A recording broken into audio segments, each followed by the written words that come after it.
that the regime armed to say they had to defend the country instead of the army, but also the international coalition of 8,000 DRC that had engaged in the belligerence. The dead we're talking about are fighters. And among these dead are also our men we lost in these battles.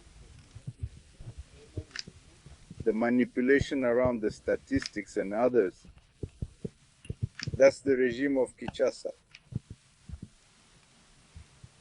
As for those, we will present.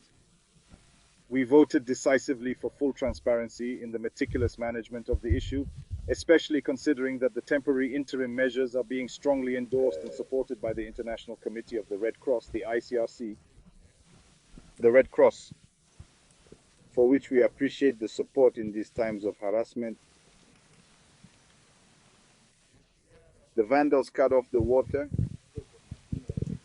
they cut the power, they cut the internet connection.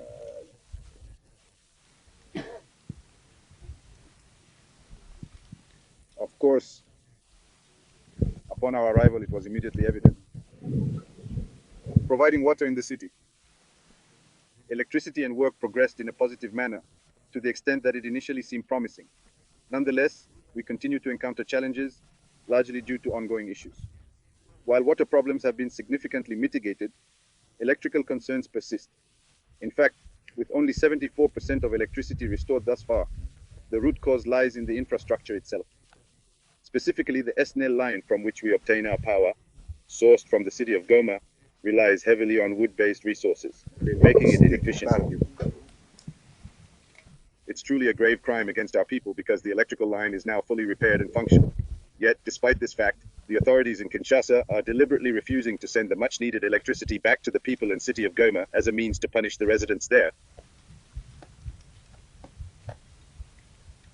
But we are doing everything we can to find a solution to the problem. The other region, what remains and what lingers at length, is the fact that weapons have been distributed even to civilians.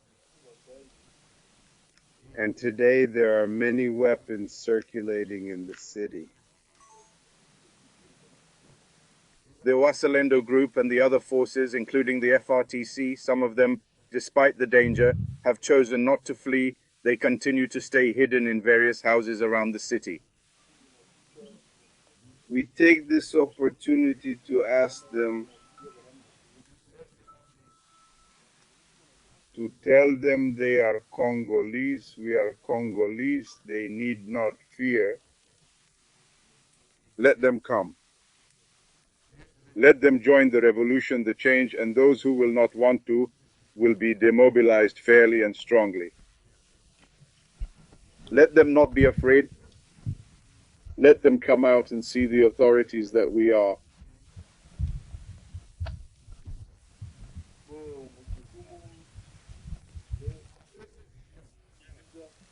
After these emergencies, we need to move to the stabilization phase.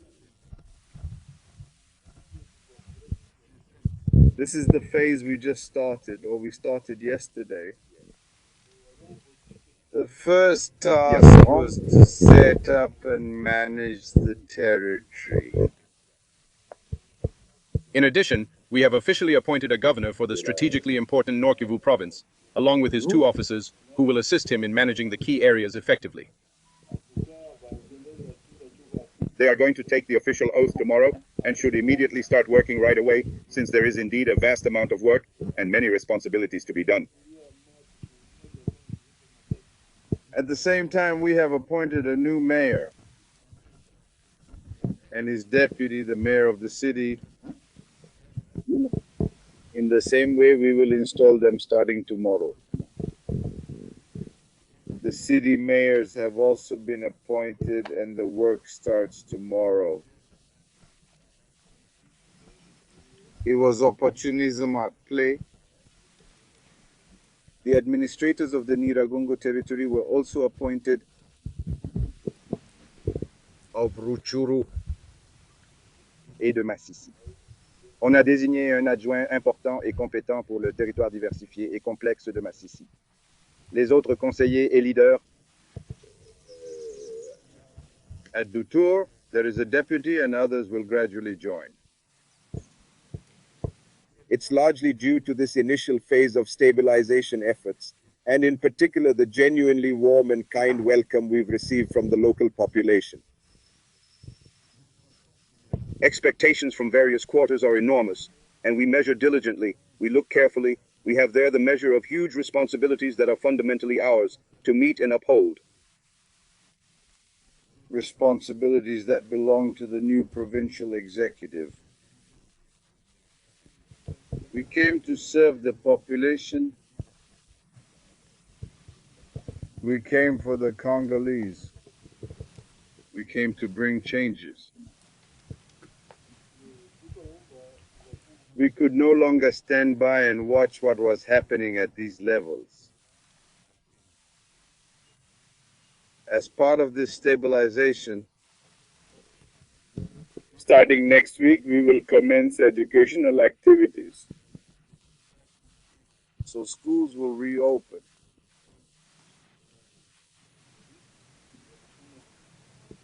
In the same vein, state services will be open. At the same time, economic activities are already underway. Starting tonight, we begin consultations with various groups.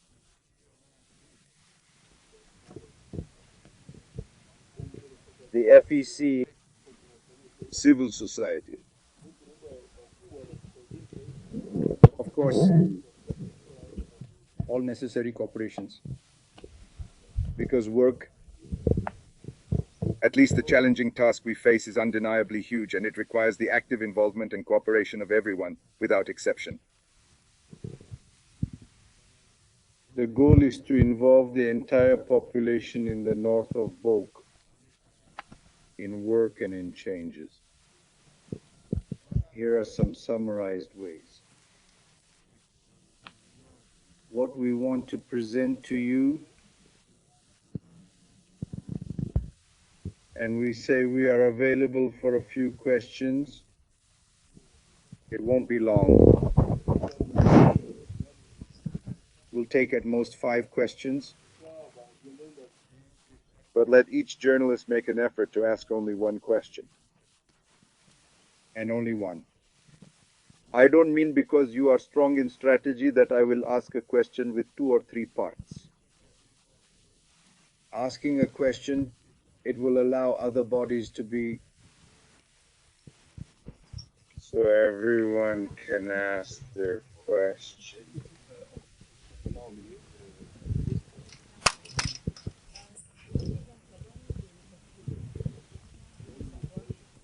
You can speak up, Hamas Chabani.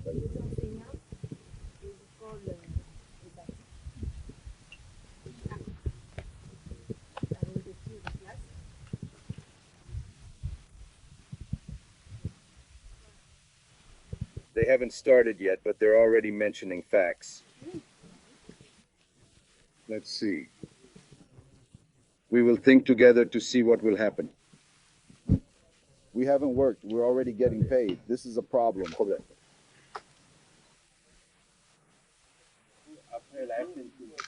Mr. Okito. But it's him. He was no, right? Mr. Okito, not Okito. My question, Mr. President, today you appointed. Actually, your government, are you no longer giving a chance to dialogue? It's not a government. It's called a provincial executive. Which dialogue are you talking about? With the central government, Kinshasa's government? But they said they will never negotiate with us. 2 weeks ago, 10 days ago, Mr. Chilombo, and he repeats them soon, who will absolutely never, under any circumstances, negotiate. In his lifetime, he will never even consider negotiating with M23 or AFC. He said it. Go ask him. The dialogues you're talking about, I don't know which dialogues.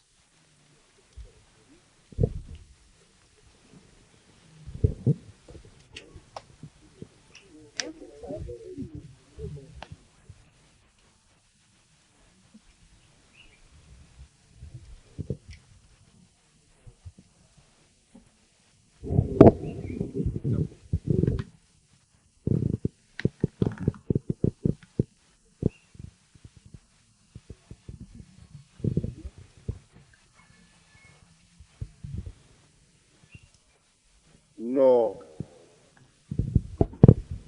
We signed a communique in which we unilaterally declared the CCFP and the Quiche regime, recognizing the importance of these measures. Kinshasa firmly refused to adhere to these chains. As for the communiques we diligently signed, we clearly stated that if ever provoked, we have the responsibility to protect our bodies and defend ourselves. We were provoked. They didn't adhere to these chains. That was our breaking point, a significant threshold that we could no longer bear. Because war is not our way. We are certainly not endless Felicists, meaning those who are infinitely optimistic. We have always consistently demanded dialogue and sought a political solution, but unfortunately we are being denied that critical opportunity. And when we are killed, when we are attacked, when the environment is destroyed, we defend ourselves. What we did yesterday, we launched a significant attack strategy and our forces bravely defended themselves. And in actively defending, we must ensure that when we are defended, that the threat eliminates us so they don't come tomorrow. That's simply what we've done. We never intended to go I don't know where, but we want to have a solution that others do not want. For them, it's force. You're welcome.